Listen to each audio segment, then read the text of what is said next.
Hello, everyone. Good morning, good afternoon, and thank you for joining our latest LinkedIn Live. Today, we're going to be talking about the diversity, equity, and inclusion puzzle. Is one company vision even possible?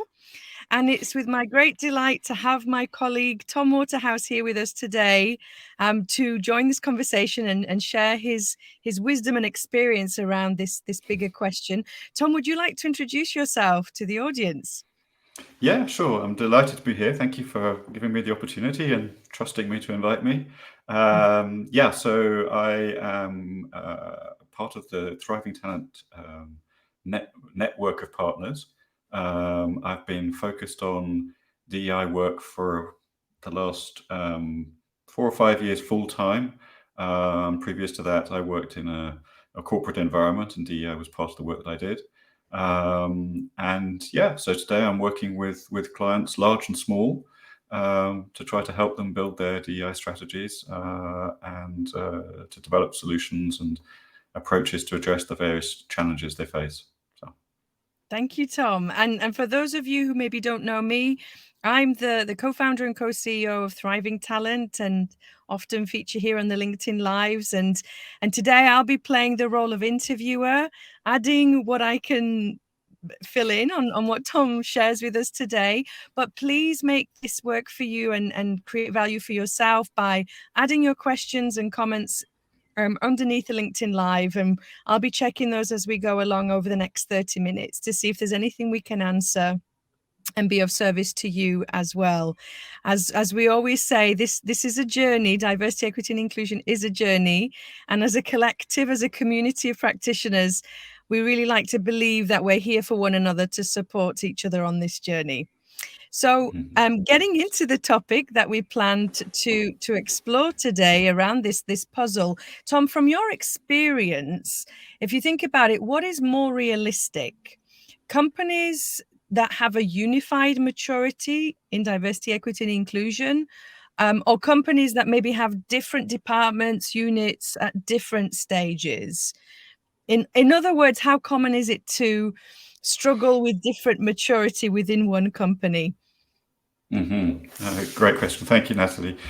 Yeah, I mean, obviously, size plays a factor. A larger a company is, probably the greater likelihood there is a disparity in levels of maturity between the different parts of the company.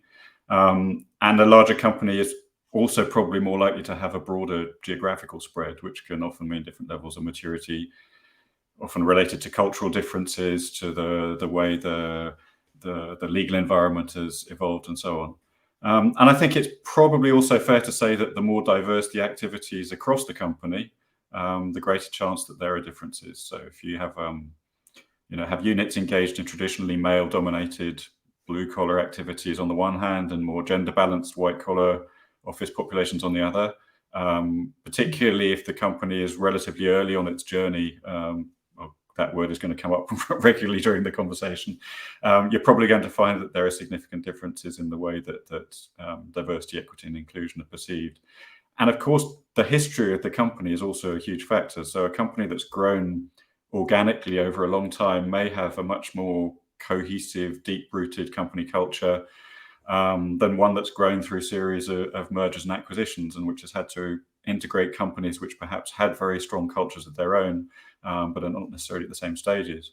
But I think what I love working in this field is that we're constantly surprised and shaken out of our own biases and prejudices.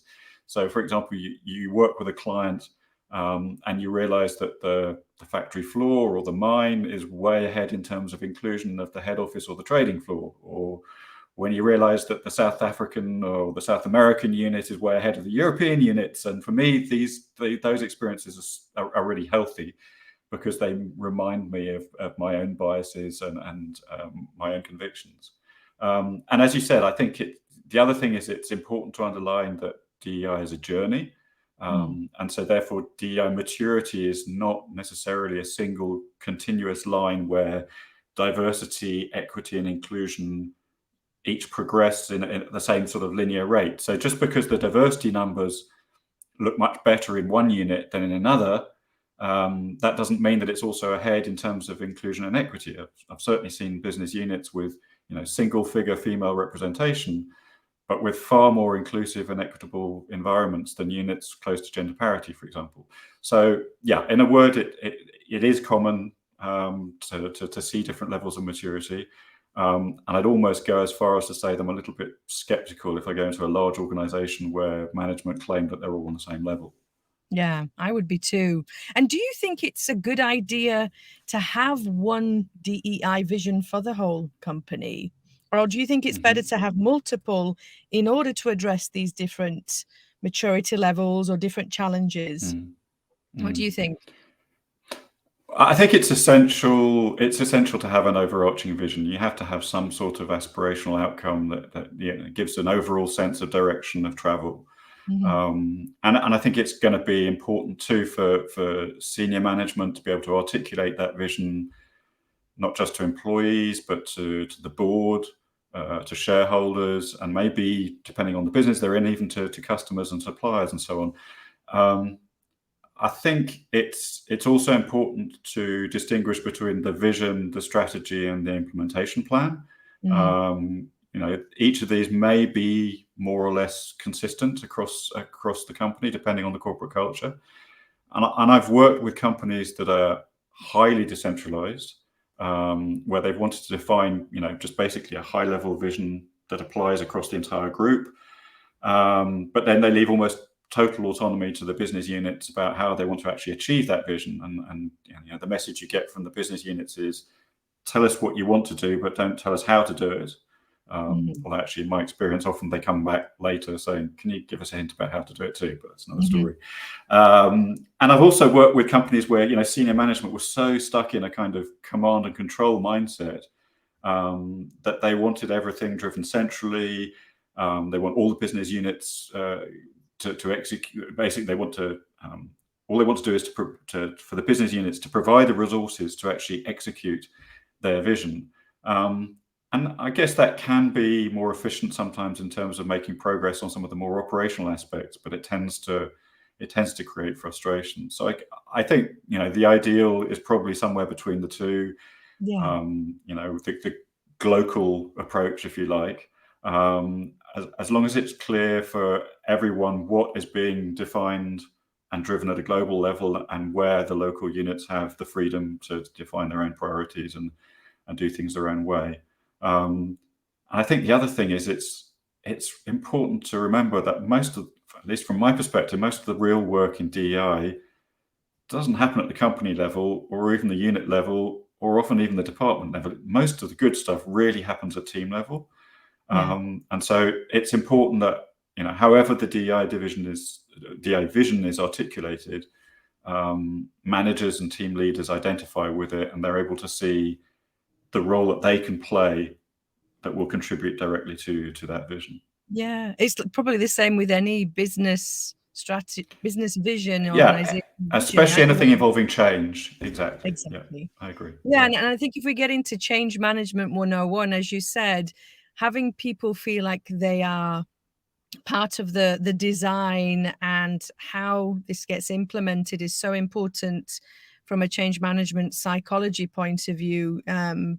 Humans like to feel they have autonomy and freedom to do it They their do. way. So you have to, yeah, you have to create space for that and make it work for the context that they're Yeah, working in. Like you said earlier, absolutely. you were surprised how maybe people working in a mine or on the shop floor of an industrial part of the business are actually doing inclusion much better than Hmm. their counterparts in the offices in the headquarters. Yeah. And from maybe if we just double click on that example, what is it that you felt enabled that contrast between the two units? Why do you think they were able to do it better than the headquarters? I have asked myself that question. It's not always immediately evident. It Yeah. may be related to the way in which they're required to collaborate in order Mm. to be successful. I've often wondered whether, particularly on the factory floor, perhaps because there's a much more direct chain of interaction between people, maybe they're more Mm, sensitive to the need to collaborate, and therefore the need to create an environment in which they can collaborate as productively as possible.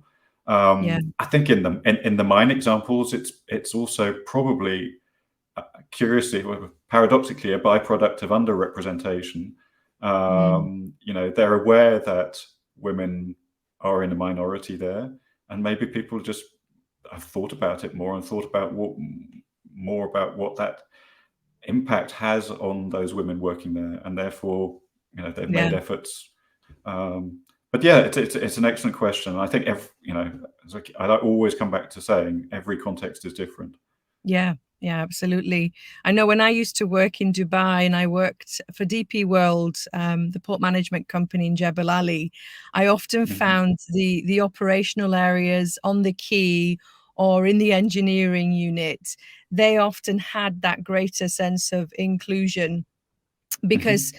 of sometimes the leadership style and the way they implemented health, safety, and environmental Yeah, yeah, principles. Often, when yeah, leaders are leading around with values and through values, I often yes, find those groups are a lot more cohesive and inclusive than those who are maybe not reinforcing those values in their day-to-day work. So it is absolutely. interesting to see how all Hmm. these different Hmm. parts play out.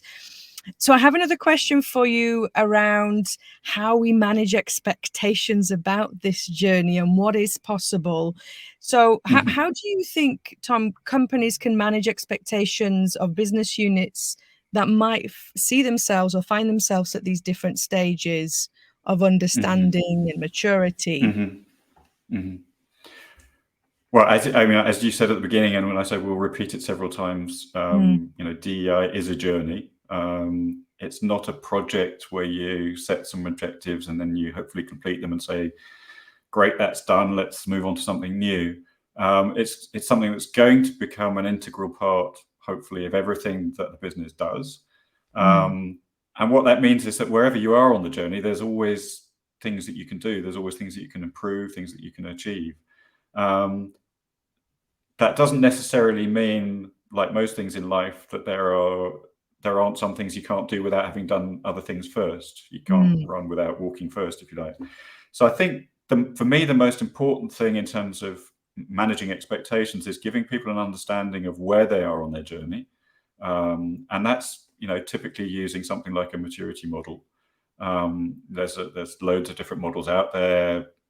Deloitte, Korn Ferry, PwC all have their own. There's the GDIB, the Global DEI benchmarks, which is a very detailed mhm, crowdsourced model created by experts.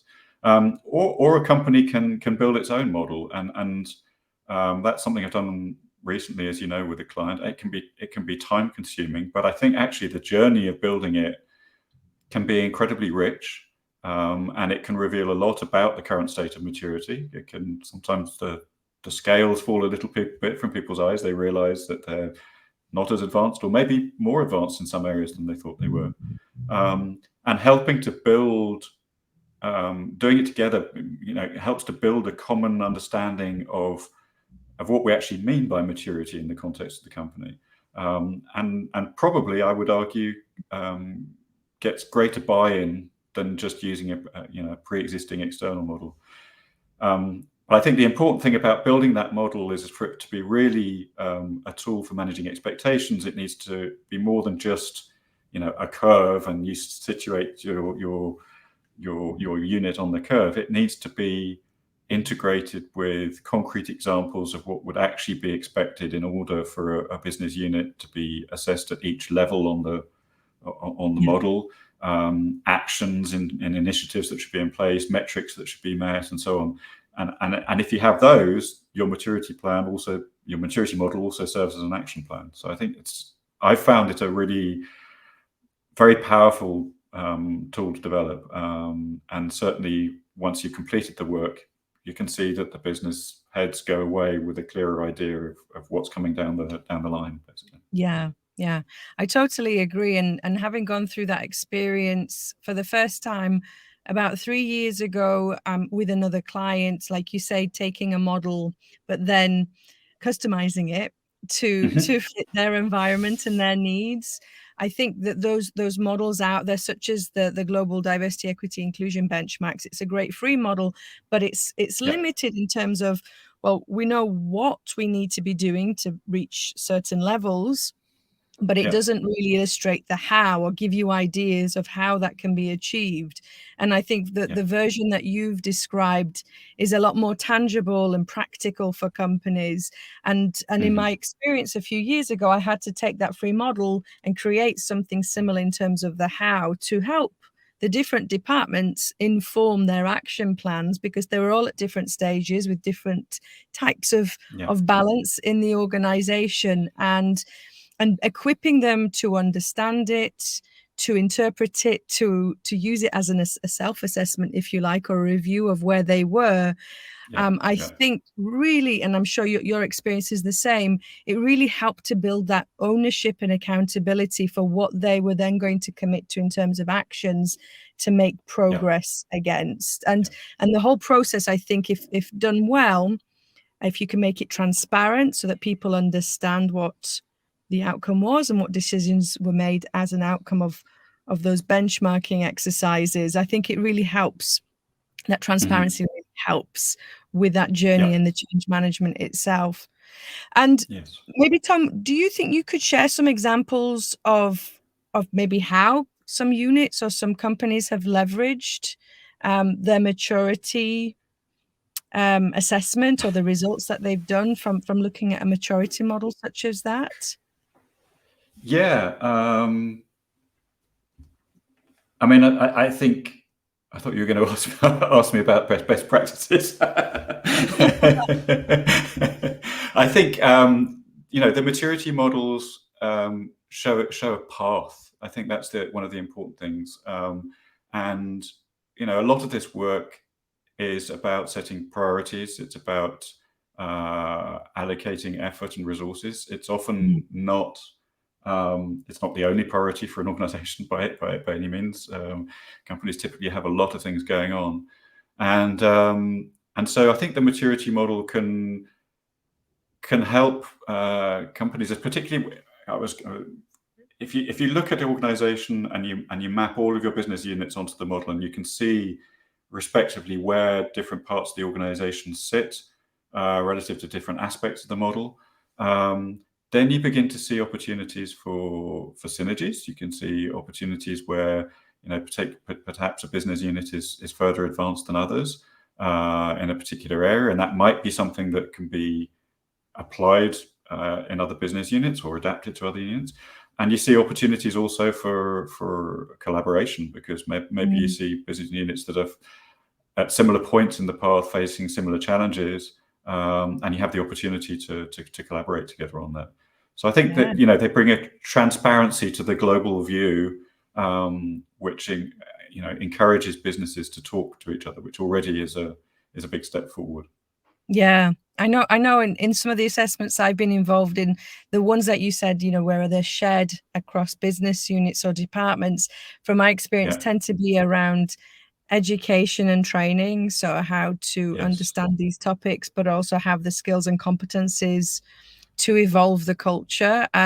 Recruitment often comes up as a shared example of where departments feel they need to invest time and make improvements, especially in terms of mitigating biases and improving equity in that particular Yeah. process, especially when they are less mature, because then that also, as you know, feeds into other talent processes in the future. And now I'm going to ask you the best practices question. Yeah, building on that, some units and departments are further ahead than others, and maybe would Yes. you be able to explain the best practices on how that can help the organization Yeah. accelerate the journey? Yeah, I think the reason I was getting so excited about it, Natalie, is full transparency. I loathe the expression best practices, whether we're talking about DEI or anything else for that matter. Yeah. But I think partly because it kind of implies that there's some sort of hierarchy of practices, or Yeah. even worse, that there's only one way of doing things Oh, properly. absolutely. And that's not true, And right? there's no way is that true. And I think the other No. thing is I'm also, thinking back as well to my corporate days, a bit weary of sort of senior managers telling me that we need to implement best practices. It kind of it feels like a kind of shortcut for all this intellectual effort about thinking about what you really need to do. It's just like, Yeah. tell me what Let's just copy the best paste what practice they're is and do doing. exactly. Yeah. So I think obviously the fact is that the context is always different from organization Mm. to organization, from unit to unit, and even from team to team. We mentioned earlier, a lot of this work is done at team level. So, but yeah, you're of course you're right. We can talk about practices which have had a proven impact in a given context, and about how we can take inspiration from them and how we can adapt them to have the maximum impact in another context. And yeah, I think the examples you've already cited, I think some of the bias interrupting efforts that can be put into recruitment, into performance management systems, into promotion systems. I think one of the advantages of having a maturity model that enables you to see what other people have done is that some of these interventions can feel a little bit intimidating if you haven't done them before, and you think, I'm going to mess around with my performance management process, or I'm going to mess around with my process for identifying, for succession planning or identifying high potentials, and I'm not sure if people are going to buy into it, and I'm not sure how I'm going to be able to communicate it. And you talk to a business line that's already been through the process. You learn a lot about their experience, not just in the actual implementation of the solution itself, but in terms of how it's been perceived, the impact that it's had, the way they've communicated around it, the way they've dealt with resistance to it. We are in a field where there's always going to be some resistance. So I think those are areas where it can be super important. I think in terms of best practices as well, the only exception I would kind of make to my theory of best practices is around measuring progress, because I think while there are obviously different ways of achieving equitable or inclusive workplaces, if you're not actually measuring the impact of what you're doing on equity and inclusion, then you don't really know if it's working. And so I think there are best practices about how to measure things, how to test the impact of what you're doing, I think maturity, we said before, it's not monolithic. So it's not necessarily that the more mature units always have things to teach to the less mature units. I think every unit in an organization has some things that it can share with the rest of the organization. And actually another thing that I love about DEI is that often I come into these discussions and people say, we don't have a culture of sharing best practices or experiences across business units. We don't have a platform to share and to learn from other units. And actually DEI is often a great vector for developing that kind of culture of exchange, and a culture of collaboration and sharing. So yeah, I think culture has a big role to play here. I've worked with organizations where the culture is very hierarchical and probably on the opposite end of the transparency spectrum, where leaders are genuinely concerned because of the politics that exists of sharing information such as, where do we stand now, where do we want to be, what progress are we making around this. That can be excruciating for them and very, very scary. And as much as possible, you have to be able to chip away at that, even if it's within functions like HR, and cultivating that culture of sharing across that functional set of colleagues, because it has to start somewhere, really, doesn't it? You can't expect it's going to happen company wide, but hopefully that will have a knock-on effect on other parts of the business. And speaking of metrics and indicators, Tom, which ones do you think companies can be using to measure the success of their global strategy, considering that different parts will be at different stages? Yeah, well, I think you and I have probably discussed this in the past. I think I'm very wary of global diversity targets, particularly the demographic numbers and things like that. I think there's so much nuance and detail that's lost in those big numbers, especially where they're absolute targets. And, I understand why governments set them, and I understand why some organizations set them. The female representation should be 40% or 30% in management or whatever. But the reality in most organizations is that different departments are at different positions. Some are going to be behind the target, so that it might seem completely unattainable. Mhm. Others might be beyond the target, and I think, well, we don't have to do anything because we've already met the target. And so, I think the metrics or the indicators you measure for the success of your overall strategy need to take into account the context within which the businesses are operating, Yeah. and including the sizes of the local talent pools and so on. And I think the other thing with the big high level headline targets is managers probably feel quite distant from them. They look at them and think, well, how can I contribute to that? So I think on the diversity side, I favour more kind of incremental improvement targets for individual businesses. You tailor it to each context. You look at the local market and you sort of say, okay, we want to see a progression of X or Y percent per Yeah. year rather than aiming for a target. And then you Mm. monitor the trends and you build your heat maps based on those trends. Mhm. And you can do the same thing with your inclusion metrics, because you might use a global survey, but a score of 55 in one country might not be the same as the score of 55 in another country, because you know No. that there are different cultural differences in the way that people respond to surveys. So again, Yes. it's looking at improvements, it's looking at trends, drilling down by demographic groups, and I think building heat maps which are based rather on trends. And that can be frustrating at the start of your DEI journey, because you want Yeah. to see numbers, you want to see progress straight away, but this is something that takes time. So I think your first real statistics that come out about the impact of what you're doing in terms of strategy tend to be second year, third year onwards, rather than those first year to 18 months. Absolutely. Um, Yeah. and I guess that would be my approach to measuring diversity and inclusion, and equity similarly. You can measure equity not around absolute targets, but much more about looking at processes and testing to see whether individual demographic groups are getting the representation that you would expect there. So it's more. I think it needs to be more granular, and then the way of bringing it up to measure the success of the overall strategy is more through heat mapping than through single numbers, which often don't mean very much. Yeah, I totally agree. I think the visuals that a company chooses to use, such as a heat map, can really tell a more honest story about what's going on. Yeah. Because yeah, as in this work, context is crucial, because it is Yeah. so nuanced by culture and by different factors.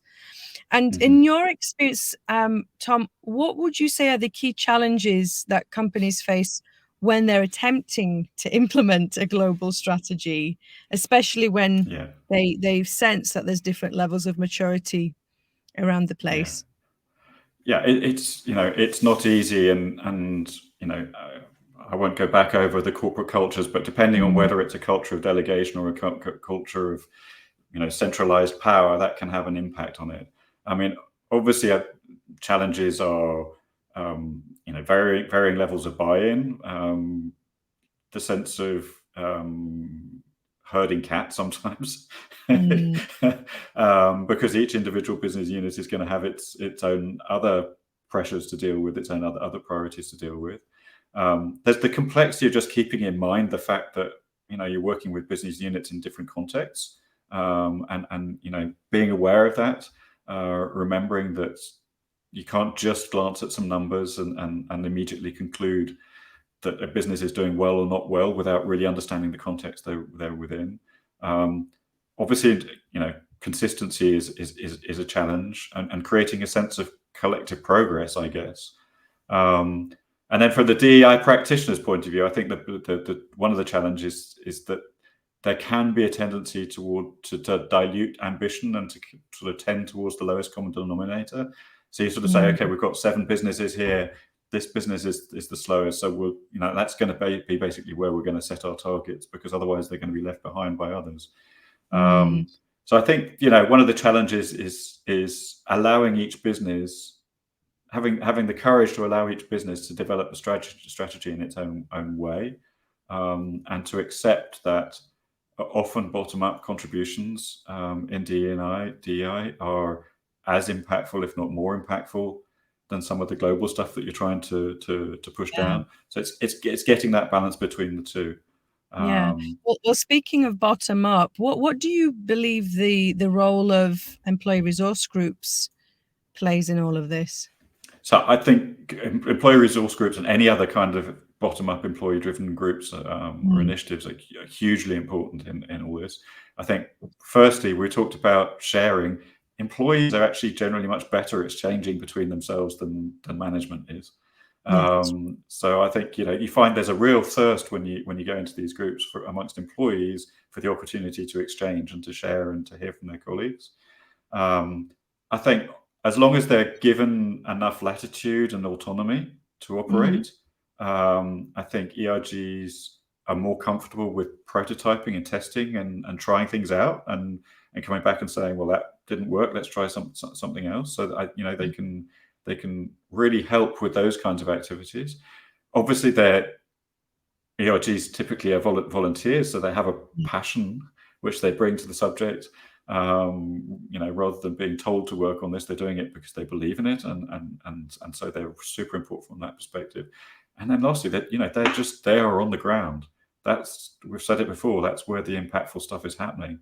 So I really do think they have, if the interactions between the employee group resource groups and the rest of the DEI governance is functioning correctly, I think yeah. they're a massive resource, a massively important resource. Yeah, that special word secret sauce, they are really helpful Absolutely. in accelerating change. And I think the key point you make there, Tom, is governance structure and alignment between the Yeah. DEI function and them, because that needs to be in place if you really want to have an impact on the goals that you've set for the Yeah. organization. And I often find that HR functions tend to bear the majority of this work for good reason in some cases. But I often see also that sometimes HR plays to the belief that they have to get things right and be perfect, which can Hmm. either push them to not act or to be slow to act because they don't want to get it wrong. But Yeah. also there's a big spotlight on them to get it right and get it right first time. And as we know this work, there's a lot of testing and prototyping and failing and correcting from the Absolutely. feedback of that process. And I think that's maybe where, like you say, the employee resource groups really have that freedom often to Hmm. prototype and Absolutely. fail and test things Yeah. out. Yeah. So they Yeah. should really be leveraged as much as possible. So I have one more question. I know we're at Hmm. 12:33, but I'm dying to ask you this question before we wrap up.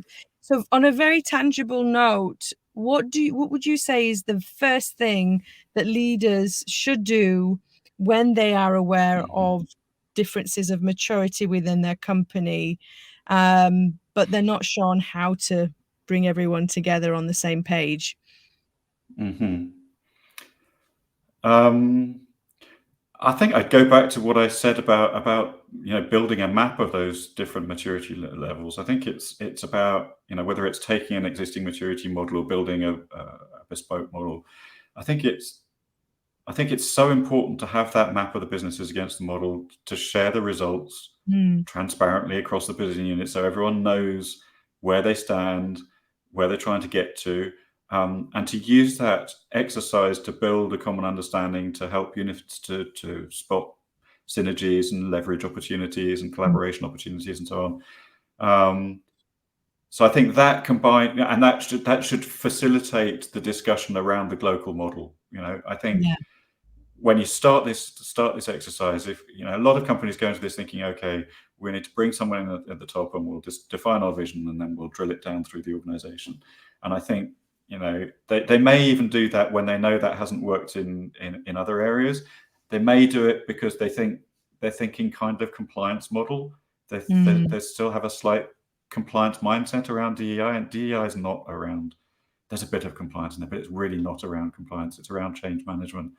So I think that anything, I think the maturity model serves as a focus to develop that talk about what's our local approach, what is going to be actually driven, what makes sense to be driven from the center, from the top, where we can provide resources, we can tell people how to do it, and so on, and what is going to be driven locally.